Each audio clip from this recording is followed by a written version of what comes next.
Of course, is Halloween, and what better than a haunted house? Tonight we find our Tar Heel traveler in New Bern. Scott Mason spins us a ghost story mixed with ghostly history.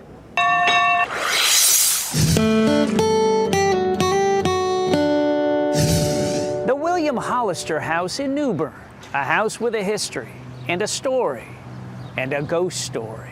We have two ghosts. The ghost in the basement. But we had several workers tell us that they saw independently an old black man in a frock coat. There was a butler who lived in the basement in the 1800s. An old African-American man with white hair and a frock coat. Before I go to bed at night, I do a walkabout and make sure all the windows are locked. And the lights are off. And several times the next morning, we've gotten up and the lights are back on down in the basement.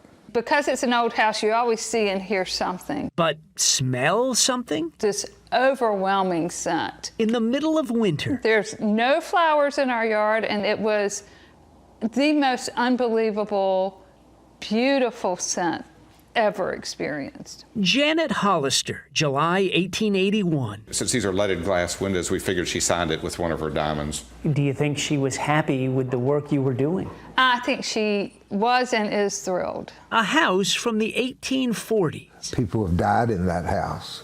William Hollister probably died in the house. A wealthy seafaring man. Family Bibles, photographs, I mean, the whole gamut of things. The Hollister collection. Everything is inventoried. One sideboard, one sofa, one dining table. The plaster, they used to incorporate horsehair in the plaster as a binding agent. When I first saw this house, it was pretty much a disaster. We knew this thing was a wreck when we bought it. They bought it in 2018 and have worked to restore it.